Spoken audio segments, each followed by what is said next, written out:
taste of the idlis are very soft. Okay.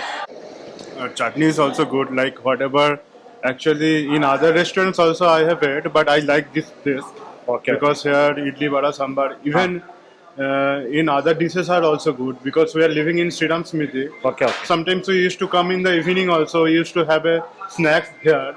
So here some of the foods are really good. Okay. Okay. Yeah. Thank you. Thank you. Food is good. Food is good. The dosa is so crispy and it's so good. Okay. हाँ, Shri Sai grand का खाना tasty है, यहाँ आइए और test करिए।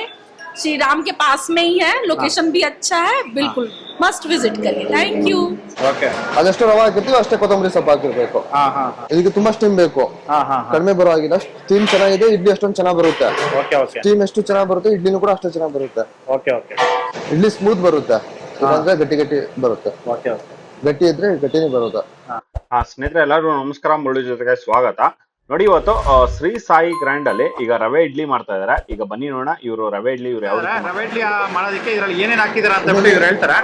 ಹೇಳಿ sir. ಇದರಲ್ಲಿ ಸಾಸಿವೆ ಮತ್ತೆ ಜೀರಿಗೆ ಎಣ್ಣೆ ಹಾಕಿ ಮತ್ತೆ ಸ್ವಲ್ಪ ಶುಂಠಿ ಹಾಕಿ ಕಟ್ ಮಾಡ್ಕೊಂಡು ನೈಸ್ ಕಟ್ ಮಾಡ್ಕೊಂಡು. ಇದು ಯಾವ ರವೆ ಇದು? ಇದು ಉಪ್ಪಿಟ್ಟು ರವೆ ಮಾಡ್ತೀವಲ್ಲ, ಉಪ್ಪಿಟ್ಟು ರವೆ. ಆ ರವೆ ಇದು. ಓಕೆ. ಓಕೆ. ಅದಕ್ಕೆ ನಾವು ಎಣ್ಣೆಲಿ ಹಾಕಿ ಫುಲ್ ಬಾಲ್ಡ್ ಮಾಡ್ಕೊಂಡಿದೀವಿ. ಬಾಲ್ಡ್ ಮಾಡ್ಕೊಂಡಾದ್ಮೇಲೆ ಇವಾಗ ರೋಸ್ಟ್ ಎಲ್ಲ ಮಾಡ್ಕೊಂಡು ಇದಕ್ಕೆ ನಾನು ಈ ತರ ಗ್ಲಾಸ್ ನೀರ್ ಕುಡಿಯೋ ಗ್ಲಾಸ್ ಅಲ್ಲಿ ಇದು ಕೊತ್ತಂಬರಿ ಸೊಪ್ಪು ಹಾಕೊಂಡು ಸ್ವಲ್ಪ ಇದರಲ್ಲಿ ಎರಡು ಗ್ಲಾಸ್ ಅಷ್ಟು ಹಾಕ್ತೀನಿ. ಒಂದು ಅರ್ಧನ ಕಡಿಮೆ ಹಾಕ್ತೀನಿ, ನಾನು ಸ್ವಲ್ಪ ಒಂದೂವರೆ ಹಾಕ್ತೀನಿ. ಒಂದೂವರೆ ಹಾಕ್ತೀನಿ ನೋಡಿ. ಒಂದೂವರೆ ಗ್ಲಾಸ್ ಈಗ ರವೆ ಹಾಕೊಂಡಿದ್ದಾರೆ. ಒಂದೂವರೆ ಗ್ಲಾಸ್ ಅಷ್ಟು ಹಾಕಿದ್ದೀನಿ. ಬರೀ ಎಣ್ಣೆ ಹಾಕೋಬೇಕಷ್ಟೇ ಅಲ್ಲ? ಇದಕ್ಕೆ ಹೇಳ್ತೀನಿ ನಾನು. ಒಂದು ಕೊತ್ತಂಬರಿ ಸೊಪ್ಪು ಮತ್ತೆ ಹುರ್ಕೊಂಡಿರೋ ರವಾ, ಸರಿನಾ? ಇಷ್ಟು ಹಾಕೊಂಡಿದ್ದೀನಿ. ಸಾಸಿವೆ ಜೀರಿಗೆ ಎಲ್ಲ ಹಾಕಿ ಹುರ್ಕೊಂಡಿರೋ ರವಾ. ಅದಕ್ಕೆ ಒಂಚೂರು ಸೋಡಾ. ಒಂಚೂರು ಸೋಡಾ ನೋಡಿ, ಒಂಚೂರು ಸೋಡಾ, ಸರಿನಾ? ಒಂಚೂರು ಸೋಡಾ ಹಾಕಿದ್ವಿ. ಆಮೇಲೆ ಅದಕ್ಕೆ ಟೇಸ್ಟ್ ಉಪ್ಪು ನಿಮ್ಗೆ ಎಷ್ಟು ಬೇಕಷ್ಟು. ನಾನು ಒಂದು ಇಷ್ಟು ಹಾಕೊಂತೀನಿ. ಅದ್ರ ಮೇಲೆ ಒಂದ್ ಸ್ವಲ್ಪ ಇಷ್ಟು. ಆಮೇಲೆ ಇದು ನೀಟಾಗಿ ಕಲ್ಸ್ಕೋಬೇಕು.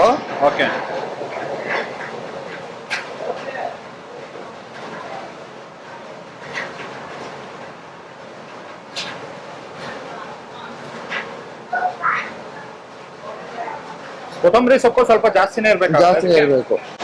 ಅದೆಷ್ಟು ರವೆ ಹಾಕಿರ್ತೀವಿ ಅಷ್ಟೇ ಕೊತ್ತಂಬರಿ ಸೊಪ್ಪು ಹಾಕಿರ್ಬೇಕು. ನೋಡಿ, ಇದರಲ್ಲಿ ಒಂದು 3 ಇಡಿಯಷ್ಟು ಕೊತ್ತಂಬರಿ ಸೊಪ್ಪು ಹಾಕೊಂಡು ರವೆ ಹಾಕೊಂಡು ಈಗ ಎಲ್ಲ ಮಿಕ್ಸ್ ಮಾಡ್ತಾರೆ. ಒಂದು 5-6 ಇಡ್ಲಿ ಆಗುತ್ತೆ. ಆಮೇಲೆ ಇದಕ್ಕೆ ಮೊಸರು ಇರುತ್ತಲ್ಲ, ಬರೀ ಮೊಸರು ಮಾತ್ರ ಮಿಕ್ಸ್ ಮಾಡ್ಬೇಕು. ಬರೀ ಮೊಸರು ಮಾತ್ರ. ಎಷ್ಟು ಲೀಟರ್ ಮೊಸರು ಬೇಕಾಗುತ್ತೆ ಇದಕ್ಕೆ?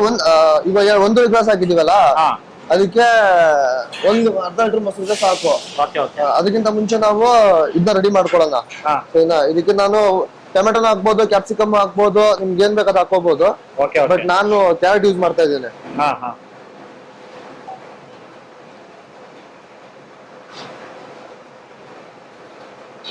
ಒಂದು 6-7 ಆಗುತ್ತೆ ಅಂತ ಅನ್ಸುತ್ತೆ. ಅದ್ರ ತಕ್ಕಂತೆ ಯೂಸ್ ಮಾಡ್ತಾ ಇದ್ದೀನಿ, ಸರಿನಾ? ಆಮೇಲೆ ಇದಕ್ಕೆ ಮೊಸರು ಮಿಕ್ಸ್ ಮಾಡ್ಬೇಕು. ಅದಕ್ಕೆ ನಮ್ಗೆ ಸ್ಟೀಮ್ ಬಿಡ್ಕೊಂತೀನಿ ನಾನು.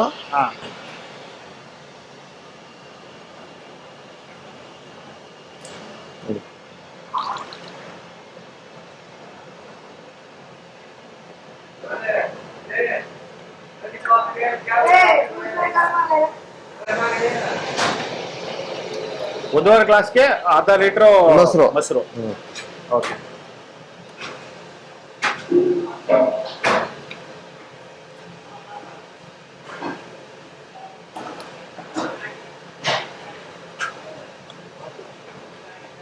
ರವೆ ಆಯಿಲ್ ಅಲ್ಲಿ ಎಷ್ಟು ದಿನ ಫ್ರೈ ಮಾಡಿ ಆ ತರ ಇಟ್ಕೋಬಹುದು? ಅದು ಒಂದು 15 ದಿವಸ ಅಥವಾ 20 ದಿವಸ ಯೂಸ್ ಮಾಡಬಹುದು. ಫ್ರೈ ಮಾಡಿ ಇಟ್ಕೊಂಡ್ರೆ 15ರಿಂದ 20 ದಿವಸ ಏನು ಆಗಲ್ಲ ರವೆ ಅದು. ನೋಡಿ, ರವೆ ಇವರು ಒಂದು ಮುಂಚೆನೆ ಎಲ್ಲ ಜಾಸ್ತಿ ರವೆ ಈ ತರ ಫ್ರೈ ಮಾಡಿ ಇಟ್ಕೊಂಡಿರ್ತಾರೆ.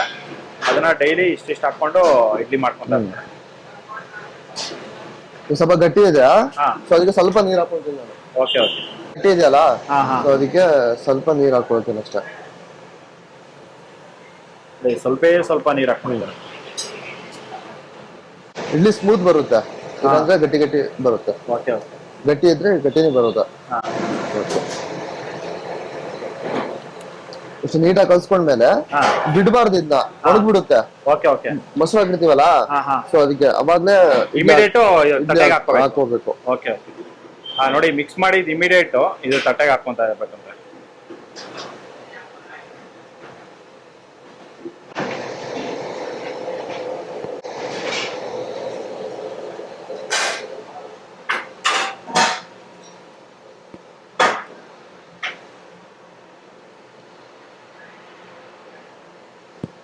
ರವಾ ಇಡ್ಲಿ ಸ್ವಲ್ಪ ದೊಡ್ಡದೇ ಇರಬೇಕು.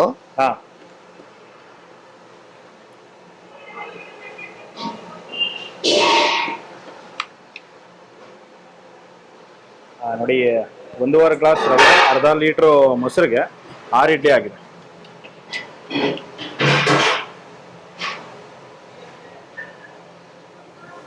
ಸಾರಿ, ಇದಕ್ಕೆ ಸ್ಟೀಮ್ ತುಂಬಾ ಚೆನ್ನಾಗಿ ಬರಬೇಕು ಅಂದೆ. Okay okay. ಇದಕ್ಕೆ ತುಂಬಾ ಸ್ಟೀಮ್ ಬೇಕು. ಕಡಿಮೆ ಬರೋ ಆಗಿಲ್ಲ. ಸ್ಟೀಮ್ ಚೆನ್ನಾಗಿದೆ, ಇಡ್ಲಿ ಅಷ್ಟೊಂದು ಚೆನ್ನಾಗಿ ಬರುತ್ತೆ. Okay okay. ಸ್ಟೀಮ್ ಎಷ್ಟು ಚೆನ್ನಾಗಿ ಬರುತ್ತೆ, ಇಡ್ಲಿನೂ ಕೂಡ ಅಷ್ಟೇ ಚೆನ್ನಾಗಿ ಬರುತ್ತೆ. Okay okay.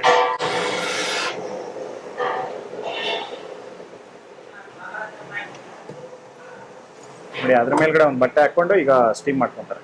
ಇದಕ್ಕೆ ಆಮೇಲೆ ಕ್ಲೋಸ್ ಮಾಡ್ಬೇಕು ಟೈಟ್ ಆಗಿ. ಇದು 12 ನಿಮಿಷನಾ? ಇದೊಂದು 15 ನಿಮಿಷ. ನೋಡಿ ಇದು 15 ನಿಮಿಷ ಆದ್ಮೇಲೆ ತೆಗಿತಾರೆ. ಸ್ನೇಹಿತರೆ ನೋಡಿದ್ರಲ್ಲ ಒಂದು ರವೆ ಇಡ್ಲಿ ಇವ್ರು ಯಾವ ರೀತಿ ಮಾಡಿದ್ರು ಅಂತ ಬಿಟ್ಟು. ನೋಡಿ ಇದನ್ನ ಒಂದು 15 ನಿಮಿಷ ಸ್ಟೀಮ್ ಮಾಡಿ ತೆಗೆದಿದ್ದಾರೆ. ನೋಡಿ ರವೆ ಇಡ್ಲಿ ರೆಡಿ ಆಗಿದೆ. ನೋಡಿ ಈ ತರ ಇವರು ಶ್ರೀ ಸಾಯಿ ಗ್ರ್ಯಾಂಡ್ ಅಲ್ಲಿ ರವೆ ಇಡ್ಲಿ ಮಾಡೋಂಥದ್ದು. ನೋಡಿ ಇದಂತೂ ತುಂಬಾನೇ ಚೆನ್ನಾಗಿತ್ತು, ನಾನು ಅಲ್ಲೇ ಟೇಸ್ಟ್ ಮಾಡಿದೆ, ಸಕ್ಕದಾಗಿತ್ತು. ನೋಡಿ ಈ ವಿಡಿಯೋ ನಿಮ್ಗೆಲ್ಲ ಇಷ್ಟ ಆಗಿದೆ ಅನ್ಕೊಂತೀನಿ. ಇಷ್ಟ ಆಗಿದ್ರೆ ದಯವಿಟ್ಟು ಲೈಕ್ ಮಾಡಿ, ಶೇರ್ ಮಾಡಿ, ಸಬ್ಸ್ಕ್ರೈಬ್ ಮಾಡಿ. ಮುಂದೆ ನೋಡೋದ್ರಲ್ಲಿ ಸಿಗ್ತೀನಿ. Thank you, bye bye. Taste of the idlis are very soft. Okay. And sambar is also like typical like Karnataka sambar. It's very good. Okay okay. Chutney. How you feel about chutney? Like Chutney is also good. Like whatever, actually in other restaurants also I have ate, but I like this taste. Okay. Because here idli, vada, sambar, even in other dishes are also good. Because we are living in Sriram Smriti. Okay okay. Sometimes we used to come in the evening also. We used to have a snacks here. So here some of the foods are really good. Okay okay. Yeah. Thank you thank you. food is good. Food is good. The dosa is so crispy and it's so good. Okay. It's good actually. Super. Okay. Bye. अपने बात है यदि बात है हमारी हाँ कैसा madam masala dosa? हाँ, श्री साई ग्रैंड का खाना टेस्टी है, यहाँ आइए और टेस्ट करिए। श्री राम के पास में ही है, लोकेशन भी अच्छा है, बिल्कुल मस्ट विजिट करिए। Thank you. ठीक है धन्यवाद। सर इडली कैसा है सर आपका? इडली एंड वड़ा? इडली बड़ा अच्छा है, टेस्टी है. ओके हाँ, परफेक्ट है. Okay okay.